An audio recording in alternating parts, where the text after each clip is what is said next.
10 वर्षों में क्या बदला है मन में? उस समय जरूर आपके मन की ये स्थिति होगी कि हर आदमी की समीक्षा आपने की होगी। आपने सोचा होगा कि ये आदमी अच्छा है, ये आदमी बुरा है, इसके साथ चलेंगे, इसके साथ नहीं चलेंगे, हम इसकी चर्चा में जाएंगे, इसकी चर्चा में नहीं जाएंगे। हो सकता है उस समय हमने आपने यही सोचा होगा।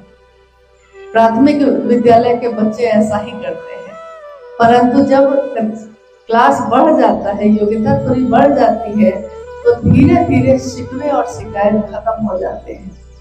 लगता है कि किससे शिकायत, कौन यहाँ पर आया है? जब महादेव मेरे हैं तो दुनिया के सारे लोग तो मेरे हैं, और अगर मेरा परिवार है तो उस परिवार में तो हर आदमी अलग अलग है, अलग अलग विचार का है, सब एक जैसे कैसे होंगे? तो हम उनके साथ जीना सीख लेते हैं। चलिए, मेरा भाई ऐसा ही है, मेरी बहन ऐसी ही है, हम कैसे हैं? क्या हमने कभी ये सोचा है?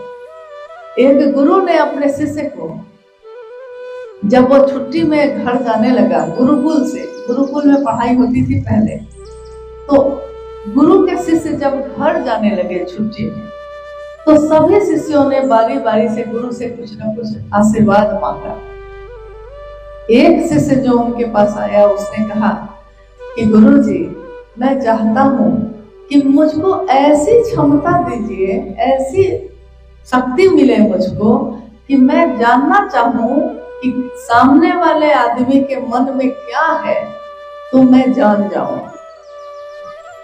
कहानी है ये कि गुरु ने एक शीशा दिया उसको और कहा, आईना दिया और कहा कि इस आईने में तुम ये देख सकते हो कि तुम क्या सोचते हो, क्या तुम्हारा मनोभाव है, तुम्हारा मन अच्छा है कि बुरा है, देख सकते हो। आईना लेकर वो चल दिया और चलते चलते उसने आईना को घुमाया पहले गुरु जी की तरफ। देखिए मन कैसा है, अपने गुरु की तरफ ही घुमाया, देखा कि गुरु के मन में भी थोड़ी सी खोट है, तो अब चला, समझ गया कि अच्छा ये ताकत मुझको मिल गई। रास्ते भर उसने कितने लोगों के चेहरे की तरफ आईना घुमाया कि सबके बारे में मैं जान लूं। घर गया, जितने दिन घर रहा तब भी यही काम करता रहा कि हमको सबके बारे में जानना है, कौन अच्छा है कौन बुरा। फिर घर से छुट्टी के बाद लौटा तो उसने कहा, गुरुजी आ गया मैं। गुरु ने पूछा कि जाते जाते तुमने एक आईना लिया था मुझसे, उसका प्रयोग किया, जान पाए, कुछ ज्ञान हुआ?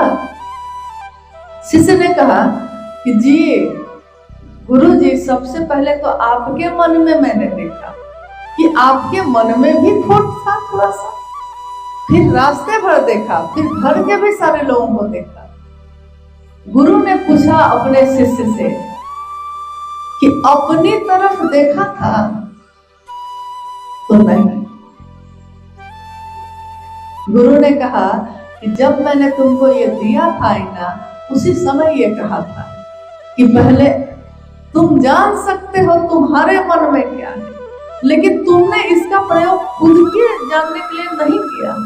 दुनिया के सारे लोगों को तुम जान ही गए तो क्या हुआ, तुम खुद को जान सके।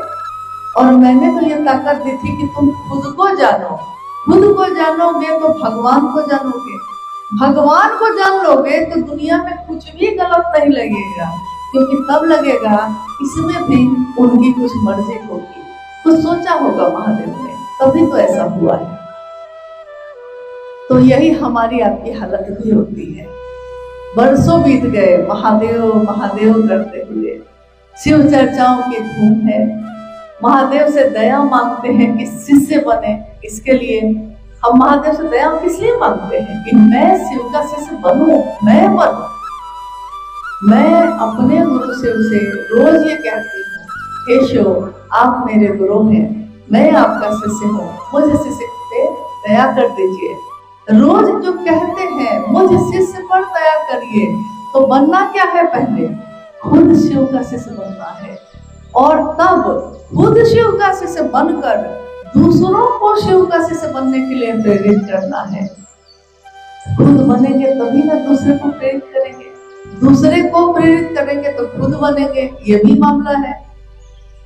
तो क्या हम दूसरों को शिव के लिए प्रेरित करते हैं या खुद के लिए प्रेरित करते हैं? अगर हम कहें कि मुझसे पूछे बिना आप कुछ न करिएगा, तो ये तो हम खुद से न प्रेरित कर दिए, अपनी तरफ प्रेरित किए। लेकिन शिव के शिष्य ने तो ये कहा कि दूसरों को शिव के लिए प्रेरित करना, शिव की तरफ चलाना। तो हम ये क्या कर बैठे? करने चले थे कुछ और, करने लगे कुछ और। तो पहले सूत्र से ही हमको ध्यान देना होगा कि ये जो तीनों सूत्र मिला है, ये सबसे पहले मेरे लिए ही मिला है, तो दुनिया के लिए फिर मेरा काम है। लेकिन जब मैं ही शिव का शिष्य न बन पाऊं तो मैं दुनिया को क्या दूंगा? जब मेरे ही हाथों में दिया है, जलता नहीं है, तो हम किसी के घर में रोशनी लेकर कैसे जाएंगे?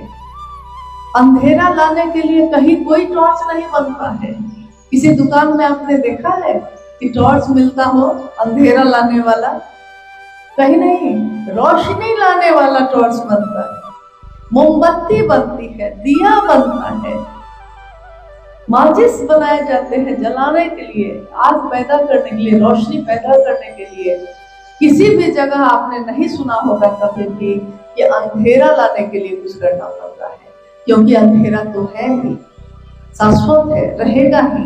रोशनी लाई जाती है, रोशनी का इंतजाम किया जाता है।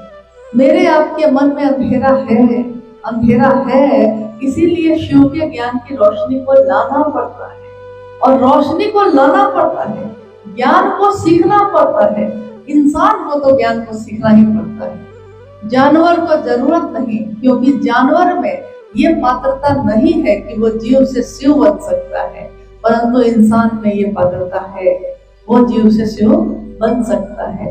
एक बिया में ये संभावना है कि वो बरगद का बहुत बड़ा पेड़ बन सकता है अगर उसको धरती में लगा दिया जाए।